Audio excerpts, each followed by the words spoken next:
Commission meeting as we continue to follow the county orders to shelter in place and practice safe social distancing due to the threat of the novel coronavirus COVID-19. As a reminder, we will take the items tonight in the order that they are listed on the agenda. Before we get started, I briefly want to go over public comment procedures for those who are joining us for the first time.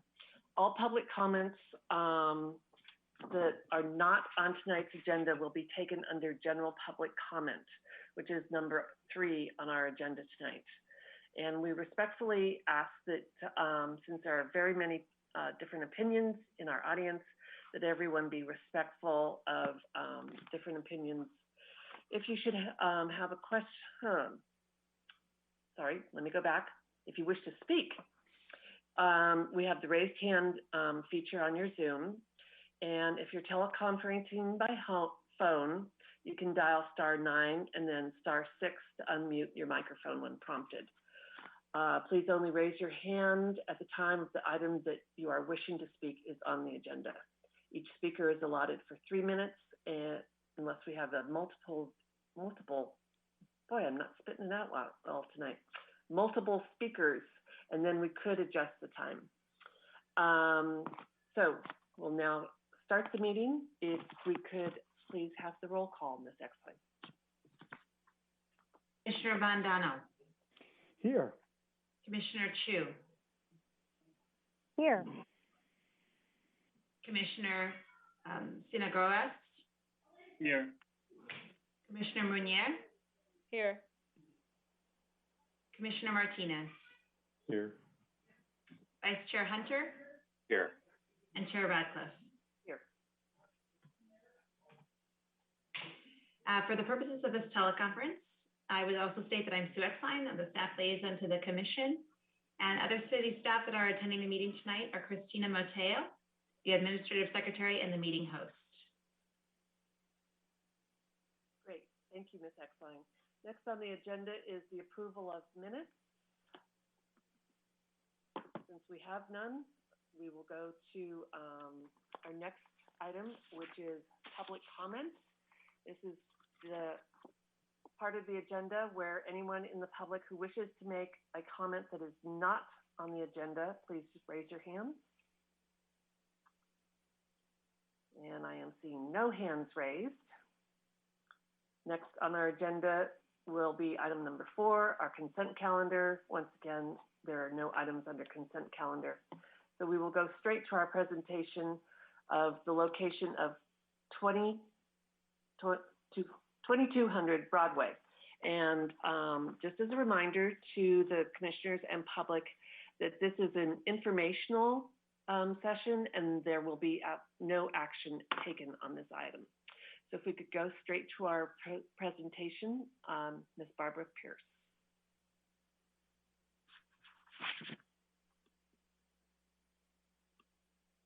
Okay. All right. Thank you very much. Good evening, Chair Radcliffe, Vice Chair Hunter, committee members Vandano, Chu, Sigornorak, sorry about that, Martinez and Munier. Thank you for having us here tonight. My name is Barbara Pierce. I'm a board member of the San Mateo County Historical Association and chair of the Carriage House Committee.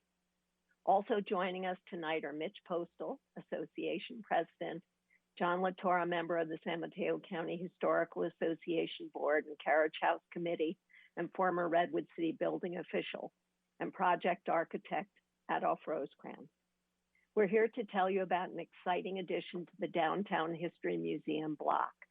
The San Mateo County Historical Association will be creating 2 new galleries and an event venue on the former San Mateo County parking lot, located immediately behind the museum and annex and adjacent to the Lathrop House. While no action is required tonight by the Commission, we look forward to your questions and your comments. Next slide. First, I'd like to introduce you to the San Mateo County Historical Association. The association operates 3 historic sites for the County of San Mateo. These include the San Mateo County History Museum in downtown Redwood City on Broadway, Woodside Store in Woodside, and the Sanchez Adobe in Pacifica. The association also provides school programming for the Folgers Stable in Woodside. The Courthouse Museum is operated by the association, though it is a county building on a county-owned block. Next slide, please. The mission of the San Mateo County Historical Association is to inspire wonder and discovery through education about the cultural and natural history of San Mateo County. The association provides extensive programming for the community and schools, as well as caring for artifacts and archives. Next slide, please. In 1999, the History Museum opened its doors in downtown Redwood City and began the transformation of the old county courthouse into the San Mateo County History Museum. It houses exhibits and galleries, three-dimensional collections of objects associated with the history of the county, and an archival collection ranging from 1830 to the present, which includes an extensive and varied collection of materials which are available for public research in the archives. Next slide. These are but 3 of the 13 exhibits and galleries which provide extensive programming for school children and community members throughout the county. More than 60,000 people visit the 3 sites each year, and 20,000 school children throughout the county access the program. Additional assistance is provided for low-income schools as well as buses when necessary. The association is also an active partner with the Redwood City community for events like Day of the Dead, Lunar Festival, Hometown Holidays, 4th of July activities, Steam Fest, and Port Fest, as well as serving as a venue for private, governmental, and individual functions. Next slide. In 2019, with the county's move of the historic Lathrop House to the county parking lot at the rear of the museum block, an opportunity was presented to the association.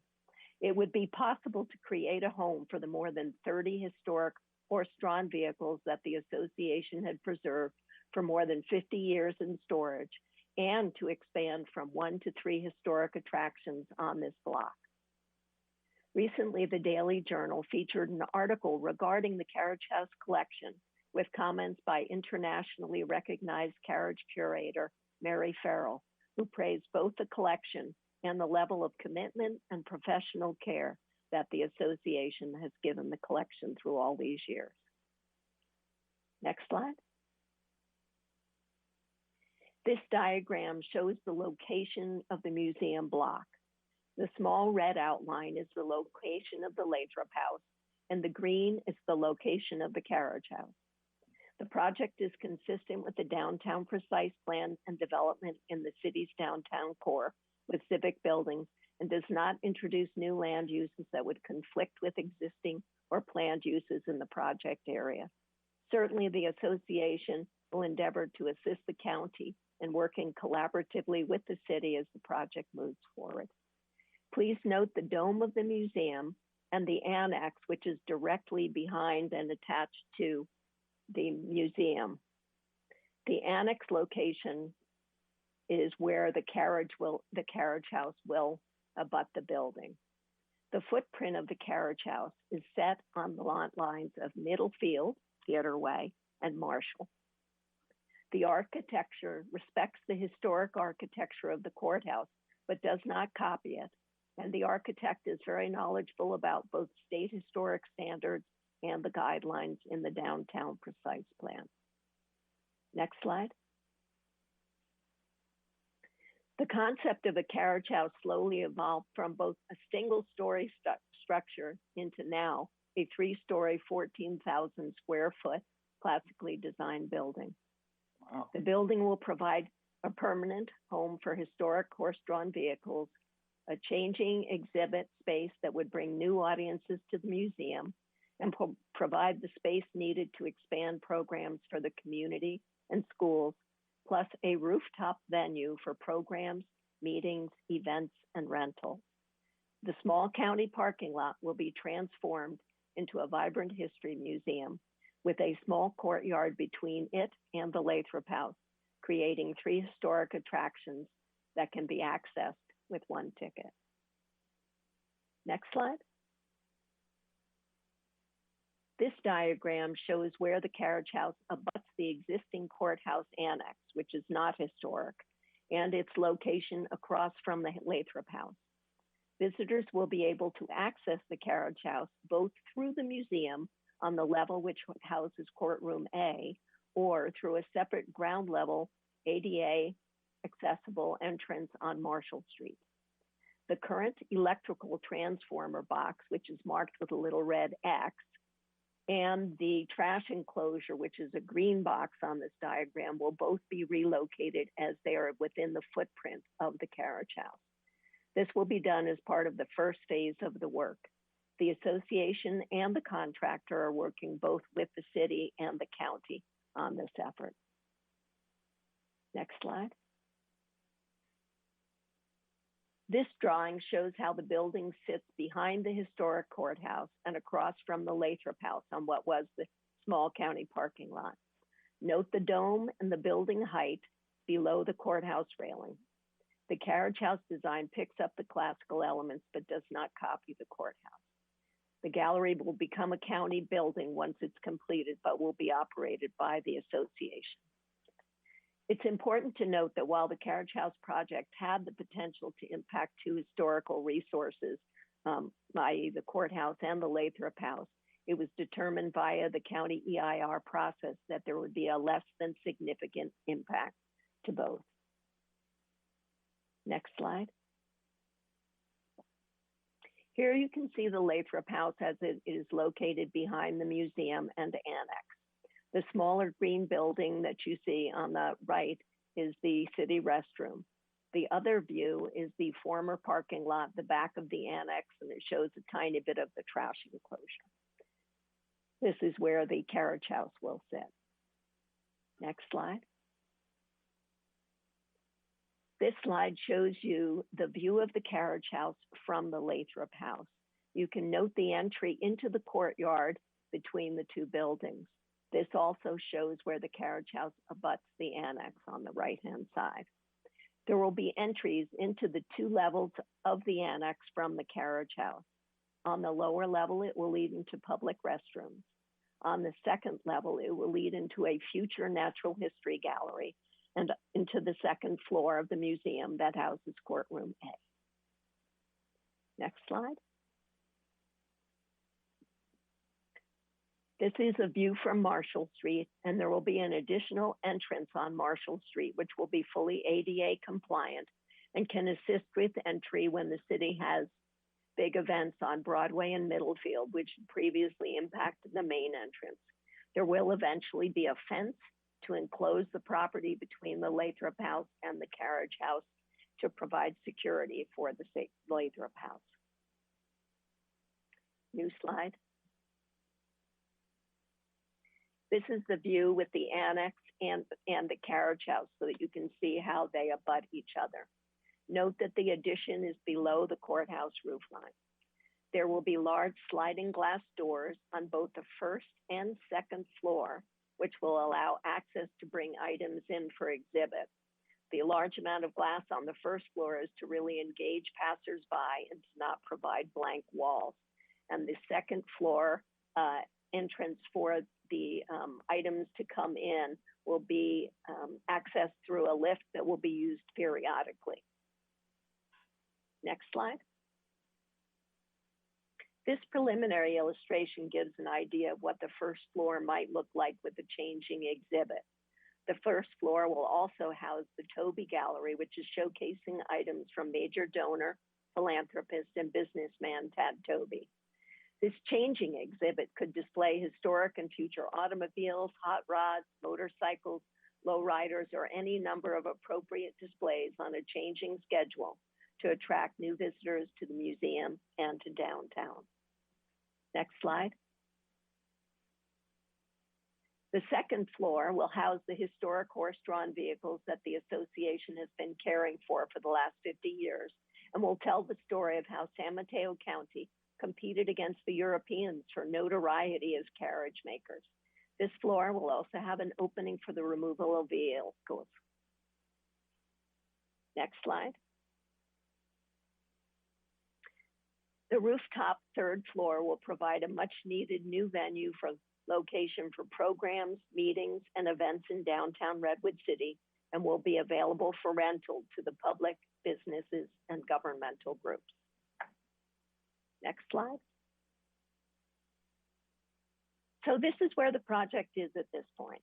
The Board of Supervisors approved the negative declaration for the project on April 20th, 2021, indicating that the project will not have significant impact on the environment. Mitigation measures were made a condition of approval, and a statement of overriding consideration was not adopted for the project. None of the mitigation measures relate to any historic impacts. At the April 20th meeting, the board also accepted the project and specified that any modifications, et cetera, could be approved by the county manager. The county will be performing the plan check, issuing permits, and doing building inspections. The association has designed and funded the project and will be responsible for the construction, working with the county and managing the application to Redwood City for encroachment permits. When completed, the association will be responsible for the operation of the facility. And our hope is to have the project finished by the end of 2022. Next slide. The fundraising is 85% complete with the help of a major gift by Tad and Diane TAUBE, an active multi-year capital campaign by the association is well underway for the $11.5 million project.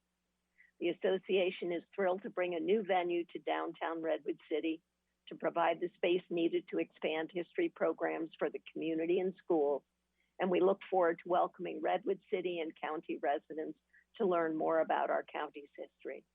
We welcome your comments and questions and hope that you will be as excited as well to have this addition in Redwood City. Mitch Postal of the association, architect Adolph Rosecrans, John Latora, and I would be happy to answer any questions or hear your comments. Thank you so much for having us here this evening. Great, thank you so much, Ms. Pierce. Are there any clarifying questions from the commissioners before we go to public comment? Seeing no hands raised, I'd just like to open it to public comment at this time. If there is anyone in the public that has any questions or comments, please raise your hand. Seeing none, I'll go back to the commissioners for any general questions and discussions you care to have. Any questions, commissioners? This is Jessica Munier, Commissioner Munier. I don't have any questions yet or right now, but I just wanted to say that this is awesome and my daughters will love this, and I'm just really excited to have this addition to our historical assets in Redwood City. So thank you for the presentation. Thank you, Commissioner. Thank you so much. Commissioner Chu. I'd like to just echo those sentiments. Again, the presentation was very clear. I think this is a fantastic use of incredibly valuable space, and it's an absolutely beautiful building. And I can hardly wait to visit the new museum early in 2023. Thank you, Commissioner Chu. Any other commissioners?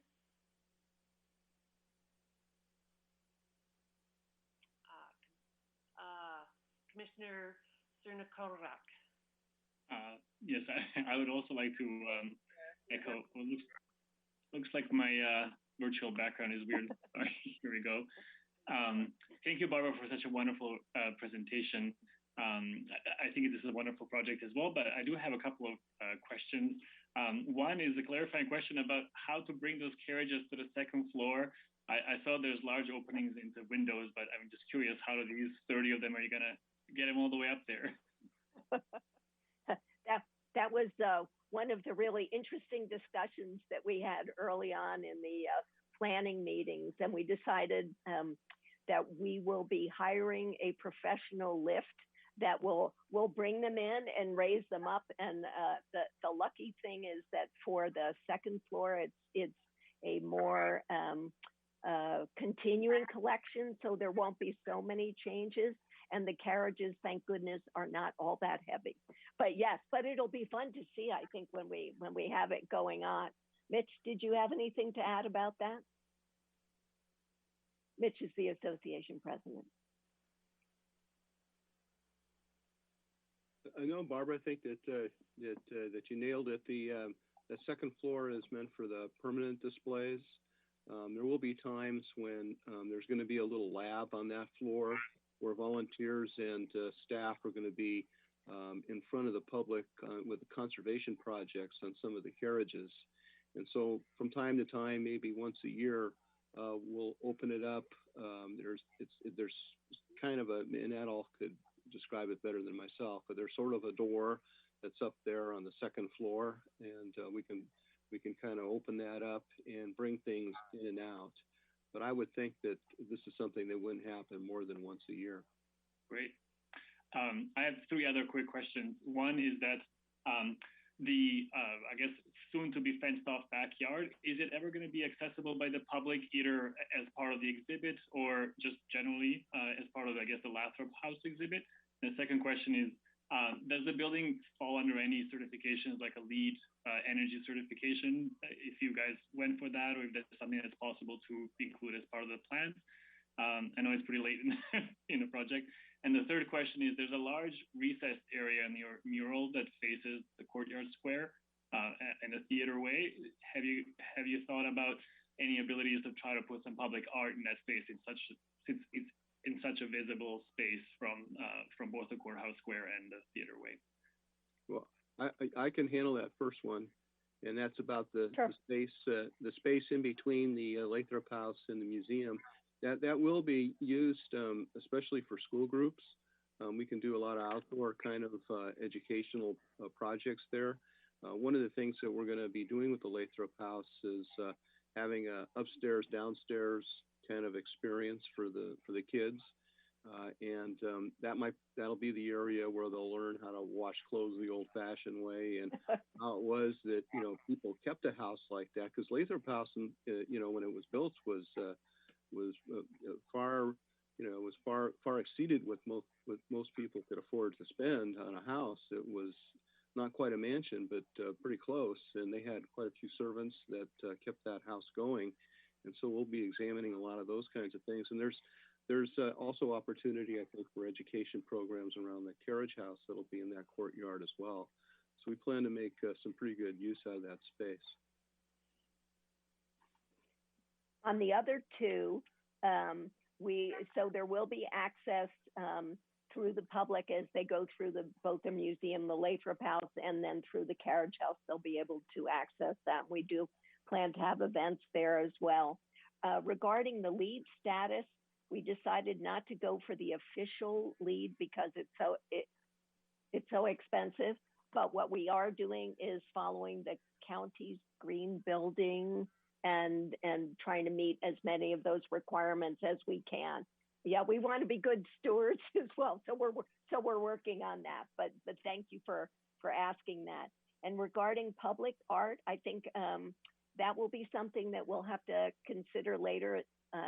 It's pretty daunting already. The budget seems to be trying to push its way up from 11.5. So we're kind of like holding our breath and working on it. But that will be something that I'm sure will come up, and it's certainly something that we see in the city, which is a great benefit. Thank you. Thank you. Commissioner Martinez. Thank you, Madam Chair, and thank you, Ms. Pierce, for the presentation tonight. Overall, I thought this was a really exciting use of the space, and I can't wait to get up close and personal to the carriages and observe them firsthand, because I think a lot of students, typically just know of carriages either in old westerns or in their history books. So it's a really great opportunity. But my question is just, how can folks stay up to date on the progress of the project? I know that you had a timeline of completing this in 2022. So just curious, as that comes up and as as things change, just how we can stay informed of that. you know, that's the first time that's really come up, Commissioner Martinez, and so that's something we'll look into. Typically, when you're raising funds for a huge project like this, you don't go out and publicize it too much until you're pretty close to having reached all of the money. And I think we're getting close to that. So, Mitch, I think that's something that we're going to really have to think about, how we can keep the public involved and where we might have that information. And if you've got some ideas on how we can do that, that would be appreciated. But I'll write that down. You know, we talked about having a sign out there, Barbara, once we got going, an informational sign that would talk about, you know, the project and what it's going to be. And certainly we could have some kind of a timeline and a measure of how we're doing on kind of an outdoor display. Sounds good. Thank you. Great, thank you both. Commissioner Bondano. Thank you, Madam Chair. I just wanted to add my +1 to the whole presentation. Thank you for bringing it to us. I understand it's a project with the county, but it is sitting in the middle of our downtown. So we certainly appreciate this informational session, and it's an exciting project and looking forward to see it come together. Thank you. Vice Chair Hunter. Great, thank you. So one of my colleagues, I think, used the word awesome earlier on, and I just think that's the appropriate word. I think thank you so much, Barbara, for all your work on the Historical Association over the years and on this presentation. You've answered every question I might have had, and this project just looks fantastic. And like I think everyone else on the commission, I can't wait to see it as it's progressing and when it's done. So thank you so much. Welcome. Thank you, Vice Chair Hunter. I do see a hand, which I am assuming is from the public, even though we had closed public comments. Let's go ahead and take your comment, Mr. Brown. Yes, I just wanted to add my appreciation for the presentation, but wanted to know, short of accusing someone of brilliance, what inspired you to do this way? So it's a collection that we've had for a long time, and that's Mr. Brown, is that right? So it really started back in 1972 when Mrs. Roth from Filoli decided to give her property to the National Trust for Historic Preservation, and she didn't know what to do with her carriage collection, and so she offered it to us, and so we've been sort of stewards of that collection for all these years. As a matter of fact, we added to it, doubled it, and tripled it actually. So we have a whole warehouse full of horse-drawn vehicles, and museums are what their collections are. And this happens to be a big strength of ours. And unfortunately, for all these years, for 50 years now, the strength of our collections have been in storage. We've been taking care of the items, but we have not had the opportunity to be able to display them.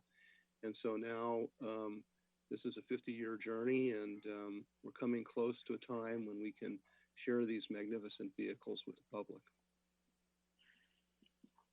One of the additional things is that Mitch had his staff view another museum that does changing exhibits, and he said when the staff member reported back, it was such a well-attended event. It just brought in whole new museums. I think it was lowriders that they were displaying, and we were looking for a way to reach out and bring people in who might not usually come into the museum. And so having changing exhibits is really a good way to do that.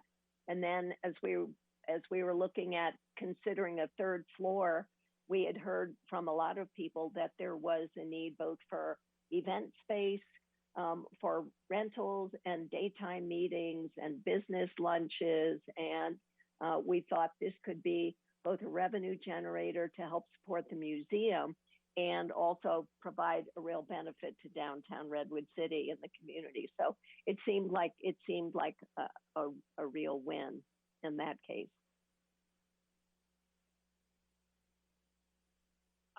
Any other commissioner comments? Okay, seeing none, I have a couple of questions.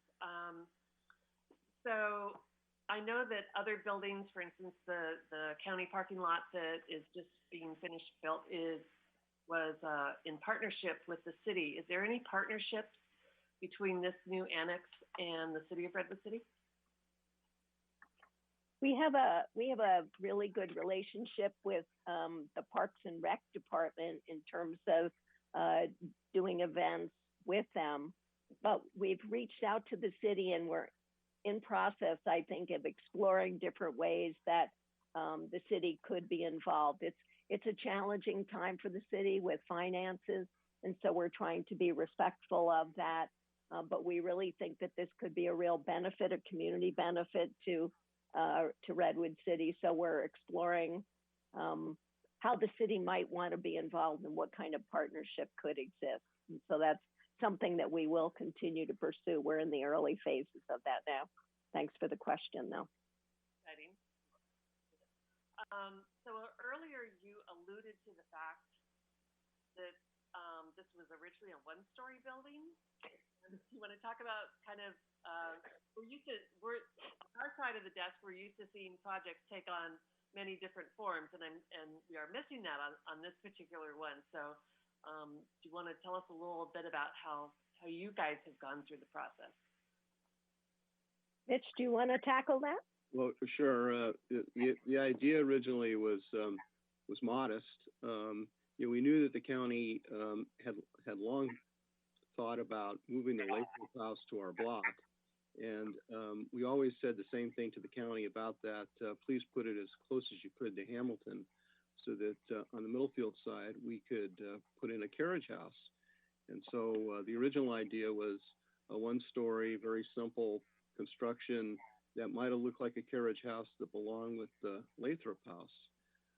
But when we took this idea to our architect, and he's listening and watching right now, Mr. Rosecrans suggested that if we opened it up and had a lot of glass so people could see in, it'd be exciting. And if there was a second floor, then people coming in on or walking or driving on Marshall, especially at night, could see a lit up building with these spectacular vehicles and really drive a lot of public interest in what we were doing. So it became 2 stories. And then Barbara, I'll let you talk about the 3rd story. Eva and I were talking about, well, if you've got a 2nd story, we should really have an open air garden. But as we started to think about the reliability of renting something for occasions, we thought, no, we better enclose it. So we've had to make it a little bit more modest. At one point, it had open air balconies on either end, but I'm afraid the budget blew out, and so we had to take other things into consideration. But I think it'll still be a really lovely space. And there's a future project which is potential for the roof of the annex that could be opened up as a total open air seating area, but that's at least one more project down the line. Great. And John Latoro, do you have anything to add to that, having sat on our committee for so long? Yeah, I've been very involved in not the original, but what we've done. And just to address the partnership, I'm a big proponent of partnerships. The County of San Mateo has been so supportive. So far, Redwood City staff has been extremely supportive. Barbara, mentioned we took it to the HRAC. We're presenting to the Planning Commission. We plan to present to the City Council. We've contacted the city manager. We really look forward to partnership, and commissioners, you could probably figure out that I'm all about building codes and compliance, and we want to do this right. We also want to make it a very, very environmentally sensitive building, and we want to make it something that everybody will appreciate. And I really appreciate your comments tonight. I heard awesome, wonderful, incredible, fantastic, and that's what we want. So I'm working closely with Redwood City staff. In fact, we have a meeting coming up to make sure that we comply with everything and go above and beyond, actually. So thank you. Appreciate the opportunity. Great. Well, thank you to all of you for coming and sharing this exciting project with us this evening. It's I can't believe you have such a short timeline. So yes, we're a little concerned. so when do you think you're going to break ground? John, do you want to handle that one, or Miss? Yeah, we've already. This is John again. We've already applied for permits and have comments back from Redwood City Fire and building and planning comments from the county. We're putting together a response for that, and we will shortly be applying for an encroachment permit with Redwood City. We hope to have some groundbreaking thing, as Mitch mentioned, maybe a progress sign out there, but we're about ready to notify the public that this is happening. And as all of you probably know, construction costs are exorbitant right now, and that could be a problem for us, but we're going to deal with it. So we've got an aggressive goal, and it's best to have a good aggressive goal rather than something longer term. Our major benefactor wants to see this happen, and everybody we've talked to wants to see it happen. So we're doing our best. Super. Thank you so much. Thank you to all of you for taking the time and presenting it to us. Great. Thank you. Next, thank you all. On to item number 6, matters of commission interest. Ms. Exline, I believe you have a... Yes, I will give a short presentation tonight on the boards, commissions, and committees attendance policy. So the presentation will cover the attendance policy, and we'll discuss the purpose of the policy, the requirements, the process for removal, and the leave of absence provision. Next slide, please. The policy was initially adopted by the City Council in 2019 as a way to encourage and ensure consistent attendance at regularly scheduled BCC meetings. The policy also prescribes the process by which members can be removed for repeated attendance issues. The policy applies to members of all of the BCCs. If a member is absent from 3 consecutive regular meetings or more than 25% of all regular meetings in any fiscal year, the member may be removed. To be clear, we hope to avoid instances where members reach the threshold for removal. So following a second consecutive absence, the City Clerk's office or I will send a courtesy notice to the member informing you that the policy and your attendance record. If further attendance issues persist, then we will proceed with removal as outlined by the policy. Next slide, please. So we'll kind of skip this top part for the Library Board and Port Commission since it doesn't apply to you. So the last part is the City Clerk or we will take action to remove the member administratively, issue a written notice of removal to the member, and if the member wishes, they will have 15 business days to submit a written appeal to the City Manager. At her discretion, the City Manager may reinstate the member and will issue a written determination. Once the appeal has been decided by the City Manager, no further appeals will be considered. Next slide, please. We understand that there are circumstances in which members will know in advance that they will be unable to attend an upcoming meeting. The attendance policy outlines a leave of absence provision for certain circumstances. A leave of absence can be used to cover absences of up to 3 meetings for a period not to exceed 3 months. Leave of absence can be requested in writing to the city clerk, who will consult with the mayor to reach a final determination. If possible, it's best to request a leave of absence at least 60 days in advance or as soon as possible when anticipating future absences. This cannot be exercised after the absences have occurred. Leave of absence for parental care will automatically be granted upon written notification to the city clerk. A request to extend a leave of absence will be considered on a case-by-case basis and may not exceed 6 months. Last slide, please. This is the address and information for our city clerk. You can address any questions on the attendance policy to her, or you can also address them to me. So I just wanted to spend those few minutes kind of covering that attendance policy, and let me know if you have any questions on that. And then I will just proceed with the other updates for tonight. I just wanted to say that our next meeting will be, we got a little bit shorter one tonight so that you can prepare for the next one, which will be a longer one. We will have a 6 p.m. start time. We will cover a number of items. The affordable housing ordinance will be before you. We will also have a scoping session for the gatekeeper downtown precise plan amendments, as well as the transit district.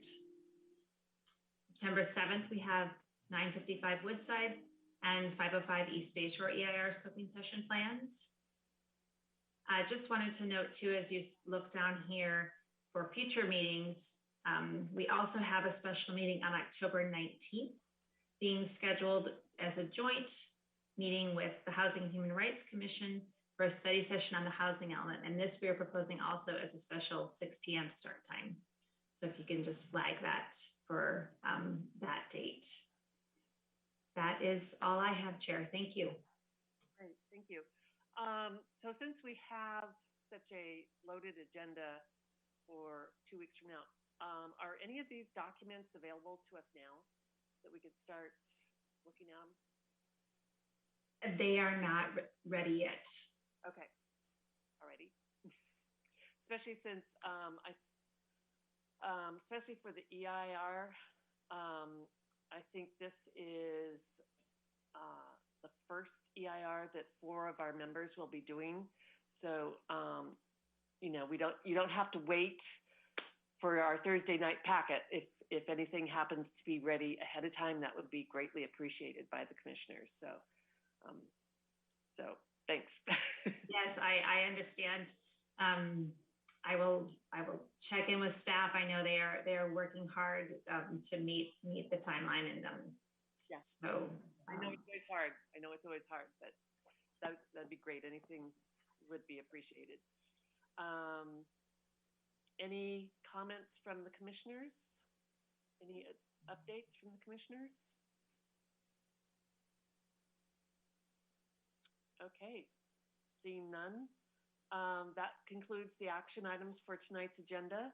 Our next Planning Commission meeting, as already stated, is August 17th, starting at 6 p.m. And we will see all of you then. Thank you for joining us tonight. Have a great night. Thank you. Goodbye.